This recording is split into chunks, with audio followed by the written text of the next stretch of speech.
My name is Yahel, and I have watched every episode of Star Trek. Some people would say one too many times.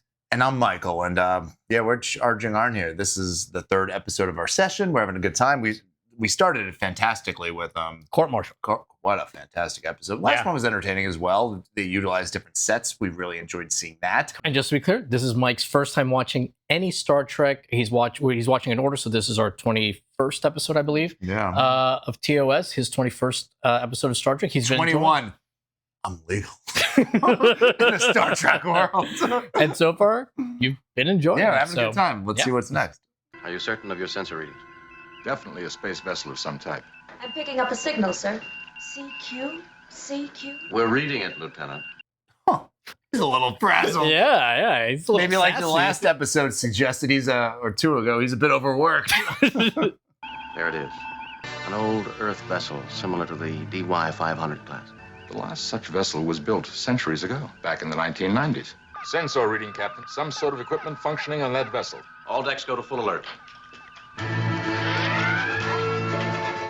No Sulu. Every other episode. We haven't seen Scotty yet either. We heard McCoy at least. Yeah, kind of opposite the last episode. I mean, not the most exciting open, but it set up possibilities more. Yeah. The one we just watched literally an hour ago was Return of the Archons. And that one starts you off real hot. They're like in the middle of an action scene, which is cool. I mean, I don't want that every time, though. Yeah, no. Although our sensors continue to show signs of equipment and life aboard, there's been no indication of danger to us. Continuing to pick up some form of heart action over there. Seems to be coming from about 60 or 70 bodies. That was similar to the court martial episode when they sensed the heartbeat, in a part of the ship. Remember? They did establish that, yeah. They can do that. Scanners make out a name. SS Botany Bay. No such vessel listed. Records of that period are fragmentary, however. The mid-1990s was the era of your last so-called World War. Well, I'm glad they were wrong on that prediction. yeah, right? Care to join the landing party, Doctor? Well, if you're actually giving me a choice, No, that sounds like I want to talk to you for a second. Here's a chance for that historian to do something for a change. What's her name? Lieutenant MacGyver. That was an interesting bit of back lore about Earth. There was a eugenics war in the 90s. Lieutenant MacGyver's. Acknowledge. MacGyver's on my way. Kirk implied that she doesn't usually have a lot to do, so I don't know why she's so upset about having something to do. Well, come on, Lieutenant. MacGyver, sir. Suspended animation. Is it possible they're still alive? I've never heard of it being tested for this long a period. What a handsome group of people. Interesting comment. Scotty? Beats me, what's happening? Heartbeat now approaching 40 per minute. The respiration pattern is firming up. He's dying. Do something, Captain. For sleeping for hundreds of years, it's not the thickest of glass. No, it's not. It's not. This thin quarter-of-an-inch vein will keep you good for a while. Lock in on Dr. McCoy's beam. He's transporting back with a casualty we discovered here. Magnificent. Lady seems like a fan. Dr. McCoy is frankly amazed at his physical and recuperative power. How many alive? 12 units have malfunctioned, leaving 72 still operating. 30 of those are women. Thanks for that extra detail. Why, Scotty? Why? Just when this all settles and we go to the bar in 3 nights, we got 30 fresh ones. Scotty's just... I find no record whatsoever of an SS Botany Bay. They took that name for their vessel. If you're suggesting this was a penal deportation vessel, you've arrived at a totally illogical conclusion. So much for my theory. I'm still waiting to hear yours. Even a theory requires some facts, Captain. Not to Kirk. I have none. And that irritates you, Mr. Spock. I'm not capable of that emotion. My apologies, Mr. Spock. Because they don't have enough for this episode. They're like, guys, can you just banter? Banter for like 3 minutes. It was great, though. I love when it was fun. And that's what makes us like these characters, though. It's that kind of interaction.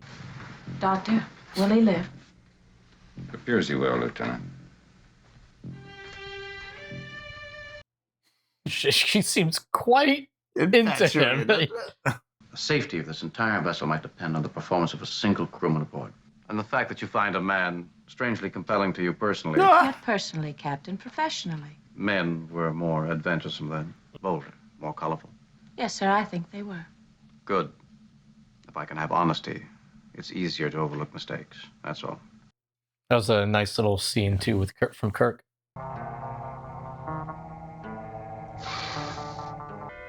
This guy's.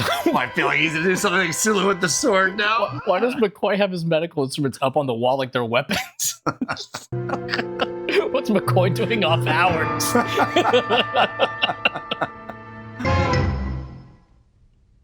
Well, either choke me or cut my throat. Make up your mind. That's great. It'd be most effective if you would cut the carotid artery just under the left ear.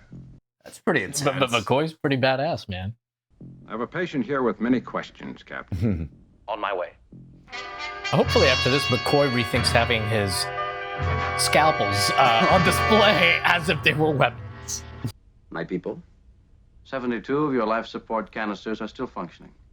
Khan is my name. What was the exact date of your liftoff? We know it was sometime in the early 1990s, but I find myself growing fatigued, Doctor. This is a little weird though, because he seems like kind of perfectly fine to me, and he like realizes what's going on. But they're like, he's like, no, I'm so sick. Like, Well, McCoy said that he was recuperating really well. A little later might be better. In 1993, a group of these young supermen did seize power simultaneously in over 40 nations because the scientists overlooked one fact. Superior ability breeds superior ambition. No, you were wondering why he was recuperating so well. He's one of these guys that they genetically engineered. My name is Khan. Please sit and entertain me. Have you ever used that line? she's been waiting for this. There. Soft. Mr. Khan, I'm here on business. I think she's been pretty good selling her role though too. Oh yeah. My interest is scientific. Maybe her interest. I thought she was more about flirting, but maybe her obsession is the scientific interest. Yeah, she's starting it now. She professional. seems uncomfortable. Glad you came. Please do it again. Just sleep for 200 years. are we expecting a fleet admiral for dinner? Lieutenant MacGyver's idea to welcome Khan to our century. Just how strongly is she attracted to him? Well, he has magnetism. Almost electric. You felt it. That sounds like Bones felt it. It's like we've all thought of that. Oh, look at this outfit. Looks great. You've rearranged your hair for me. Excellent. He's been dormant for 200 years. He's living it up. Immediately trying to seduce him. He's full of vitality too. Just walking around, strutting his stuff. Well, he's one of these genetically engineered guys. If Bones could see this now, he'd be like, I wish that was me. There was the war to end tyranny. Tyranny, sir? Or an attempt to unify humanity? Then your sympathies were with... You are an excellent tactician, Captain. You let your second in command attack while you sit and watch for weakness. I was I watching love the this. same thing. That's I was thinking the great. same thing. And I'm glad that he called it out. That was another nice moment of like 25 seconds of silence. You know, Mhm. he's going to comment. Perfect Like that to kind time. of build tension. We offered the world order. We. But if you will excuse me, gentlemen, ladies, I grow fatigued again. Good intensity in that scene. yeah. And it wasn't loud or anything, you know? They had no right to treat you that way. I know exactly who you are. Please don't. Go. Or stay, but do it because it is what you wish. I was going to say also though, maybe he has high emotions when it comes to. Well, I mean, Not he getting what flipped he this whole wants. situation around to like now getting her to beg him He to did. stay. Open your heart. Oh, he's like hurting her? I think so, yeah. Oh, yeah. Will you? I intend to take this ship. You won't harm anyone. Now you question me. No. Will you assist? Obviously, I'm going to harm a lot of people. I'm going to harm everyone. Do anything you ask. Another intense scene. Yeah. Khan, as we know him today. God, I feel like that might be what I look like in 60 years if I get a bad haircut. Not 60 years, when I'm 60. From 1992 through 1996, absolute ruler of more than a quarter of your world. I've always held a sneaking admiration for this one. Why did Scotty say it was his favorite? Just like in reading history or whatever? Or I think that's what he means. Gentlemen. I think it's more about the 30 women this guy has with him. We can be against him and admire him, all at the same time. There you go. My door, locked from outside, a guard posted. Unusual treatment for Khan, Nooney, and Singh. The purpose of your star flight. A new life, a chance to build a world, other things I doubt you would understand. Like pillaging. Build a new world. Got anything better than that? You are quite honestly inferior. In fact, I am surprised how little improvement there has been in human evolution. I love how like condescending he is. Yeah, It's like really like it's not even smarmy. It's like matter of fact. It's a fact. Yeah, he's like, oh, this is just disappointing. Yeah. Yes, it appears we will do well in your century, Captain. Do you have any other questions? I know, he's like flipped the tables again. Yeah.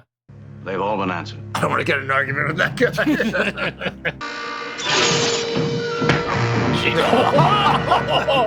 Whoa. That was a bump. That guy broke every bone in his body for that scene. No, that was a great. That's great, though. Yeah. I'll throw it. Oh, these all the other people? Yeah. The battle begins again. Only this time is not the world who win. It's the universe. You know, he needed 2 days in the hospital with McCoy. Everyone else just wakes up fresh and starts stretching out. I think something was wrong with his unit, though, I think. Captain! What's going on down there? He's not able to answer you at the moment, Captain. I have shut off the life support system to your bridge. Flood all decks with neural gas. Just another day in the Enterprise. Just another day on the Enterprise. Poison all decks. Khan was very thorough in his study of our tech manuals. Is that the book they gave him in the hospital? Yeah. Oh, God. He was reading all about how the ship works. Maybe not the best idea to Maybe give not. that information. You surrender the bridge. Refuse, and every person on the bridge will suffocate. Only moments of air left on the bridge now.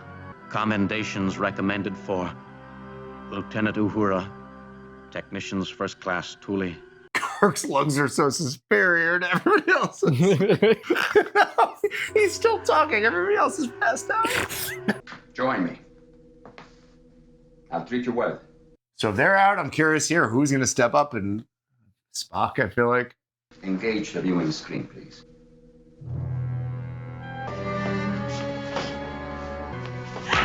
Oh, wow. Everyone's reaction was really good on that, Yeah, too. Like yeah. Scott, like you're about to jump up. And then... I'm sure you recognize your medical decompression chamber here, Doctor. If you join me, Mr. Spock, I will save his life. My vessel was useless. I need you and yours to select a colony planet. I like that, too. We need to know why he wants to keep him alive. Yeah. There's no reason I must watch this, is there? But I hoped you would be stronger. If any one of you joins me, I'll let him live. You think somebody would join even if just pretending? Yeah, that's what I would thought. Spock would do that. Buy time, you know? We've lost the channel. It does not matter. The captain is dead. I guess, part of it too is that he would be so dangerous with his starship, they don't even want to entertain helping him. Oh, there you go. You called it. Wow, this is a pretty nice set piece. That guy anticipated it. He blocked it pretty quickly. Well, those guys are supposed to be stronger, faster. Which makes it subtle, but like he reacted like immediately. Like he caught his arm as it was. Like if Spock wasn't there. Gas all decks but this one. Anyone, report status. Kirk first. Spock out.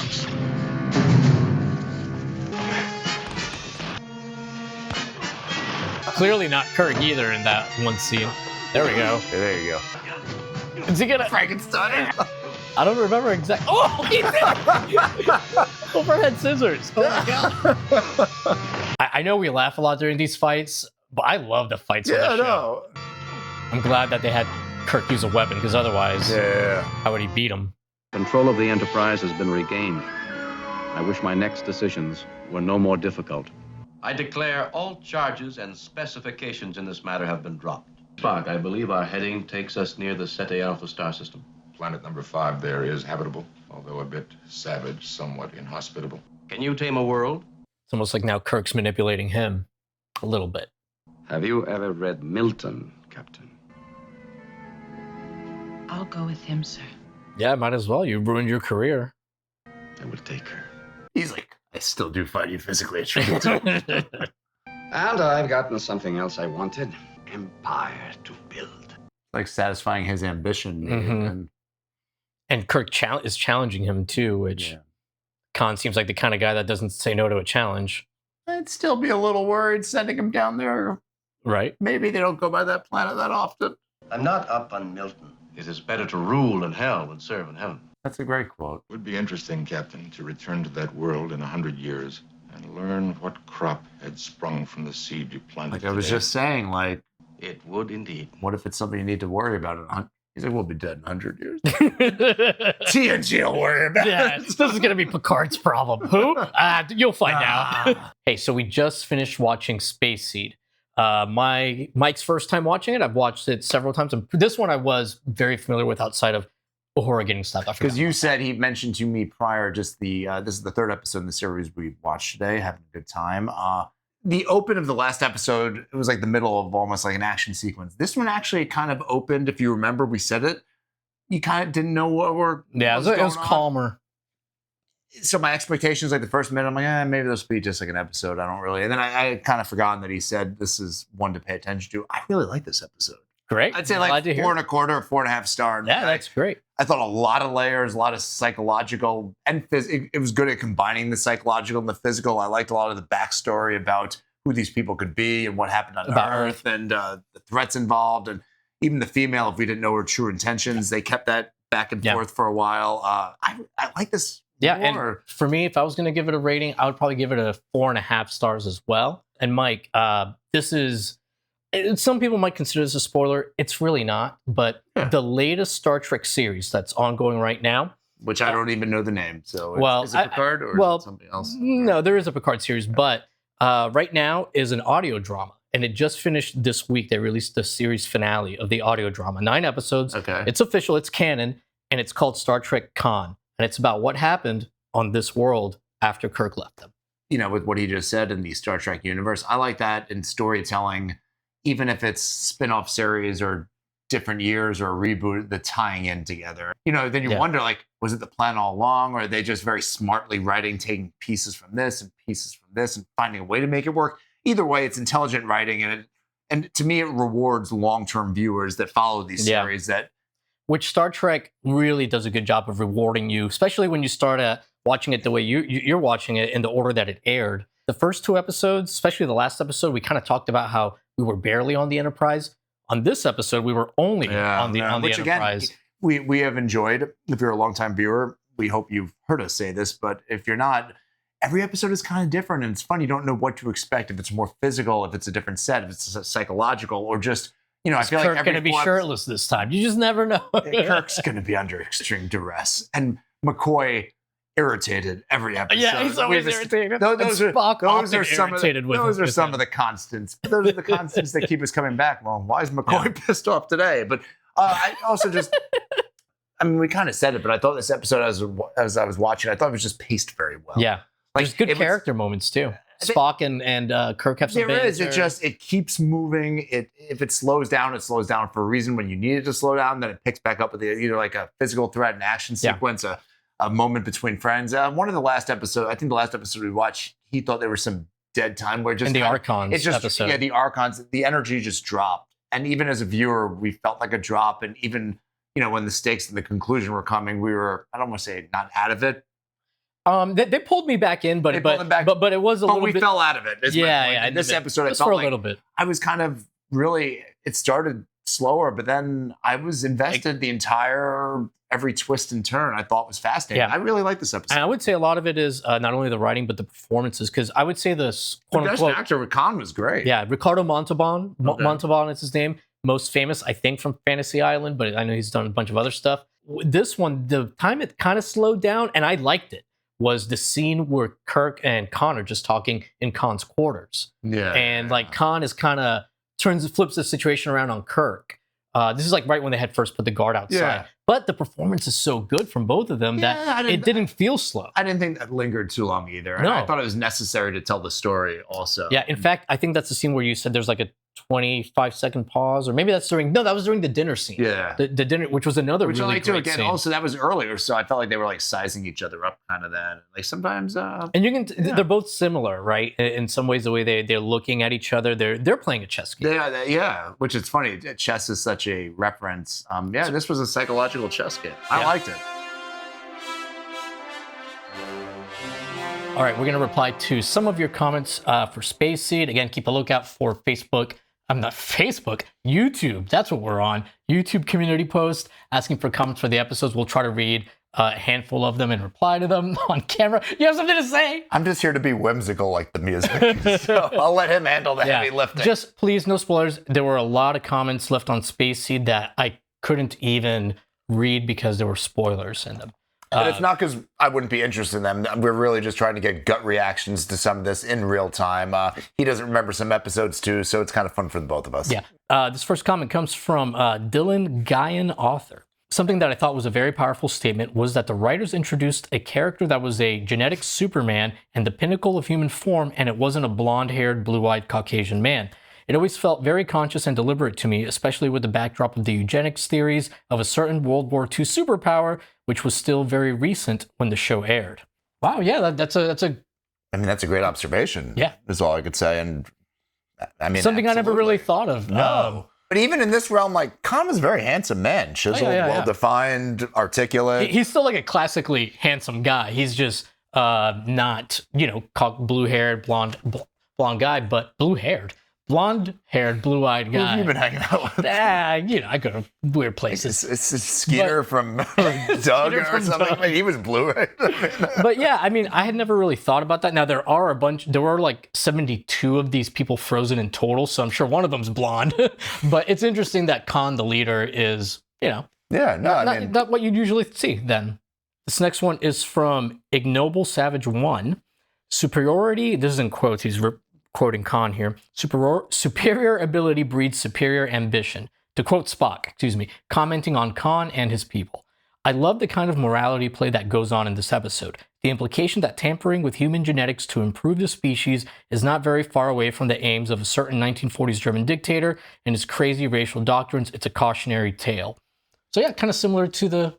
Yeah, and I've said this, I don't know in which reaction, but history often repeats itself as we see. So, I mean, the fact that the first two comments reference kind of what happened 30 years earlier, very applicable, I think. Yeah. And it's definitely like Star Trek, especially of that time, to make comments about stuff that had happened, within the last 20 years or so. And I wonder how many shows actually did that at the time, especially with the advent, if I'm right, color TV was more like in the 50s at some point. I think here's when the Honeymooners were in black and white, so it might have even been late 50s, if not early 60s.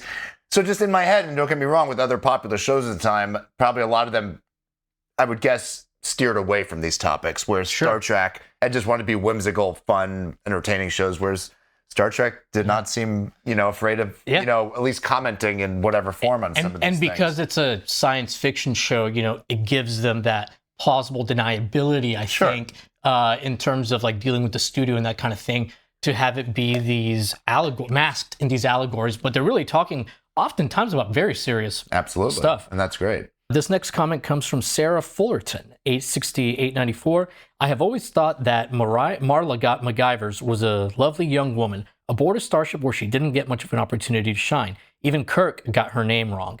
Khan, with his charm and cunning attention to her, made her feel special while appealing to her want for a strong Alexander the Great type. Sad, she betrayed her captain and crew for him. Yeah, her story is a little tragic because she feels underused.